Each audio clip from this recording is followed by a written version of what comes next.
দর্শক বন্ধু, হস্তরেখা বিচার, বৈদিক জ্যোতিষ, কুণ্ডলী বিচার, নিউরোলজি, সংখ্যাতত্ত্ব, তন্ত্র, বিভিন্ন তত্ত্ব অনুসারে যে তত্ত্বগুলো তুলে দিচ্ছি, বাড়িতে বসে নিজেদের শিখা জানা, তার সাথে নিজের ভাগ্যকে মিলানো। প্রত্যেকের বলছি শেয়ার করবেন, লাইক করবেন।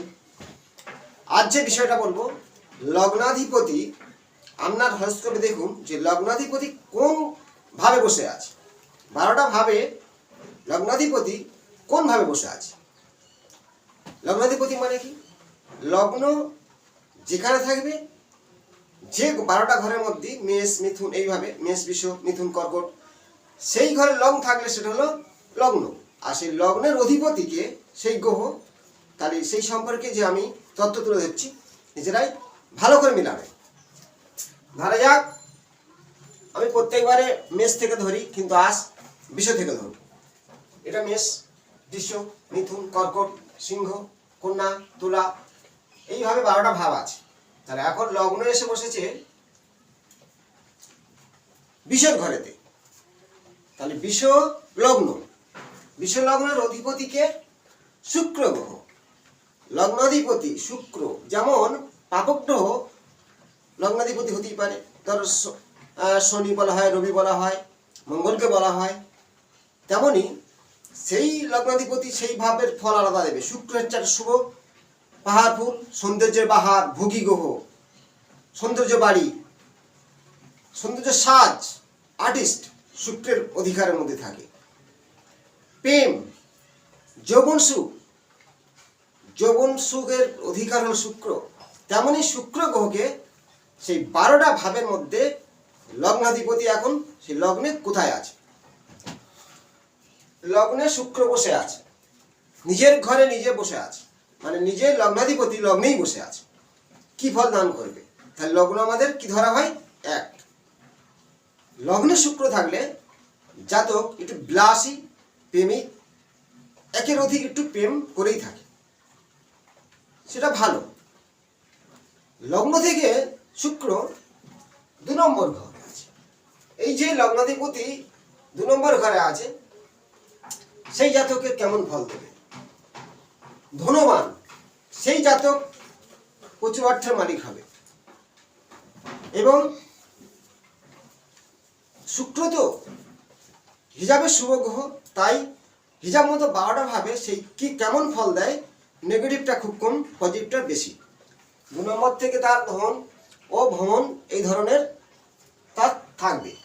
এবার 3 নম্বর, লগ্ন থেকে 3, লগ্ন থেকে 3 নম্বর ঘরে সেই জাতকের আত্মীয় স্বজনের প্রতি খুব ভালোবাসা থাকে, বশীভূত 3 নম্বর ঘর থেকে। এবং 4 নম্বর, 3, 4 নম্বর ঘরটা হলো কি ফল দেবে? চতুর্থ ঘরে। চতুর্থ ঘরের ফল হচ্ছে যে ভালো সৌন্দর্য বাড়ি, যানবাহন মানে গাড়ি, এবং পৈতৃক সম্পত্তি, পিতার তার সম্পত্তি, মানে ঠাকুরদা কিনে বাবা কিনে সম্পত্তি অবশ্যই তার থাকবে বা প্রাপ্ত হবে চতুর্থ ঘর থেকে। আর পঞ্চম ঘর থেকে কি হবে? শুক্র থাকলে সুবুদ্ধিমান, এবং ভোগবিলাসী হতেই পারে, এবং বিলাসী টাইপের হবে, প্রেমের দিক থেকে একটু বিলাসী।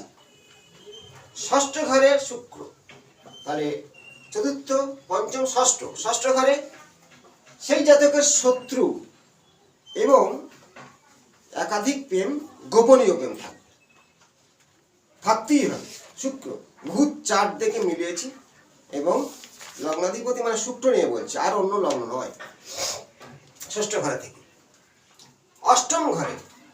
অষ্টম ঘরে শুক্র কি ফল দান করে? অষ্টম ঘরে একাধিক সম্পর্ক হবে, গোপনীয়। লোহার পজিশনে কোনো রোগ ব্যাধি হতে পারে, সে নারী হোক বা পুরুষ হোক। এবং শুক্র অষ্টম ঘরে এই নেগেটিভ ফলটা দান করে থাকে। কোনো গোপনীয় রোগ, লোহার পজিশনে একাধিক শারীরিক সম্পর্ক বা বিপরীত লিঙ্গের প্রতি আকর্ষণ করা, ওই শুক্র গ্রহ তার ডিগ্রি মান অনুযায়ী। যদিও আমি লগ্নাধিপতি বলছি, লগ্নাধিপতি নিয়ে, আবার শুক্র কোন নক্ষত্রে বসে আছে,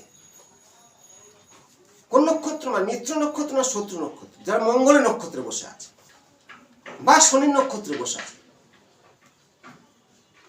একাধিক সম্পর্ক ভাঙবে। তেমনি শুক্র নক্ষত্র দ্বারাই গ্রহদের পরিচালিত হয় তার ডিগ্রি মান অনুযায়ী, সেটাও বুঝতে হবে। তাহলে অষ্টম নিয়ে বললাম। 9 নম্বর ঘর, মানে নবম ঘরটা হলো প্রত্যেকের লগ্ন থেকে ভাগ্যের ঘর বলা হয়। 9 নম্বর ঘরে কি ফল দিচ্ছে এখানে? বিদ্যান, কীর্তিমান, ভাগ্যবান। 9 নম্বর ঘর থেকে সে জাতক জাতিকা, তার মধ্যে বিদ্যা অর্জন থাকবে, শাস্ত্রজ্ঞান থাকবে, ধার্মিক থাকবে ও মহান ব্যক্তি। 9 নম্বর ঘরের ফলটা এই হল। আর 10ম ঘরে থেকে কি ফল দেবে? কর্মের পটু, কর্মের দ্বারা সে উন্নতি করবে 10 নম্বর থেকে, এবং প্রেমিক। 11 থেকে সম্পর্ক বৃদ্ধি, মানে সম্পত্তি বৃদ্ধি করবে সে 11 থেকে, যা আছে এখানে বাড়ি আছে আরেক জায়গায় বাড়ি করবে, এখানে একটা জায়গা তার কেনা হয়ে গেছে আরেক জায়গায় সম্পত্তি কিনবে। এই ধরনের 11 ঘর থেকে শুক্রের ফল দান করে থাকে। 12 ঘর, লাস্ট 12টা ভাবে 12 ঘর, শুক্র কি ফল দেবে? নেগেটিভ ফল দেবে। কারণটা বোঝাবো। 12 ঘরটা প্রত্যেকের ক্ষেত্রে 6, 8 আর 12, মানে 6, 8, 12 স্বাভাবিক নেগেটিভ ফল দিয়ে থাকে। শুক্র কোনটা কেমন ফল দেবে? 12 ঘরে অবশ্যই শত্রু বৃদ্ধি করবে, কিছু ঋণ হতে পারে, গোপন শত্রুদের আকৃষ্ট হতে পারে। প্রত্যেকের বলি, শুধু সিম্পল লগ্নাধিপতির ভাব বিচার আপনার ছকে আছে, আমি যে ঘটনাগুলো বললাম অবশ্যই মিলবে। তার সাথে কিন্তু কেন বললাম? শুক্র কোন নক্ষত্রে বসে আছে, কতটা ডিগ্রি নিয়ে, তার একটা ব্যাপার আছে। আবার দৃষ্টি বিনিময়ের ব্যাপার আছে।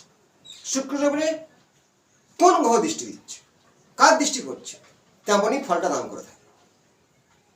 এবার লগ্নাধিপতি, ধর আমি শুক্র, এটা বিষয় লগ্ন, শুক্র নিয়ে বললাম, কুম্ভ লগ্ন হতে পারে, তার ফল কিন্তু সম্পূর্ণ আলাদা হবে। ধনু লগ্ন হতে পারে, তার ফল আলাদা হবে। এই ধরনের ফলগুলোকে বিচার করা হয় 12টা ভাব ধরে। কিন্তু কিন্তু কথার অর্থ হলো, নক্ষত্রের দ্বারাই গ্রহরা পরিচালিত হয়। আমি বললাম 2 নম্বর ঘরে লগ্নাধিপতি থাকলে গাড়ি বাড়ি সৌন্দর্য সবকিছু পাওনা হচ্ছে, অনেকের আছে। প্রশ্ন আসতে পারে নেই, কারণ সে শুক্র হয়তো 0 ডিগ্রি আছে, বা শুক্র শনি মঙ্গলের নক্ষত্রে বসে আছে, মানে ভঙ্গ দশা, মানে ভাঙছে, হচ্ছে না কিছু, তারও প্রতিফলন হতেই পারে। কিন্তু শুক্র 2 নম্বর থাকলে কিছু তার পাওনা হবে। কেউ কোটি টাকা ব্যাংকে রেখে দেয়, কারণ 1 লাখ টাকা থাকবে, তেমনই ফল দান করে থাকে। শুক্র আমাদের ভোগবিলাসীর গ্রহ, যৌবন শক্তি গ্রহ, আর্টিস্টের গ্রহ। যত আর্টিস্ট শুক্রের জাতক বলা হয়। সবসময় সাজ সৌন্দর্যের বাহার, ভোগবিলাসী, ভুগি। তেমনই শুক্রের ফল মিস হয় না, অবশ্যই কিছু দিয়ে যাবে। এই লগ্নাধিপতি নিয়ে আমি যে ভিডিও আমি সাথে তুলে ধরছি, প্রত্যেকের বাড়িতে কুণ্ডলী খুলে দেখুন। লগ্নাধিপতি মানে কি সেটাও বোঝালাম, যে লগ্ন যেখানে থাকবে সেই তার লগ্ন হবে। লগ্নাধিপতি মানে ফিরে ওকে বুঝে দিই, ধরো লগ্ন এখানে, এটা মেষ, এটা বিষয়ের ঘর, তার বিষয়ের রাশির ঘর, ওটা বিষয়ের ঘরে লগ্ন লেখা আছে, মানে তার শুক্র, মানে লগ্নাধিপতি শুক্র হবে। ধরো লগ্ন এখানে থাকলে সেটা শুক্র হবে। কিন্তু যদি লগ্ন ধরো এখানে হয়, চন্দ্র হবে। পঞ্চমে হলে তাহলে সেটা তার সিংহ লগ্ন হবে। তেমনই লগ্নাধিপতি বলা হয় সেই গ্রহের অধিপতি, সেই গ্রহ মানে সেই ভাবের অধিপতি। তার শুক্র নিয়ে আমি 12টা ভাব নিয়ে লগ্নাধিপতির যে ফর্মুলাটা দেখালাম, নিজেরা এইটাকে ভালো করে দেখে জানতে পারবেন। এই ফর্মুলাটা 12টা ভাবের ফল আপনার জীবনে কতটা ক্ষতি হচ্ছে কমেন্টে জানান। পরবর্তী অংশে কিছু নতুন তথ্য নিয়ে আসবো এই ভাবের ওপরে, অবশ্যই নিজেরা বাড়িতে বসে জানতে পারবেন। ভালো থাকুন, নমস্কার।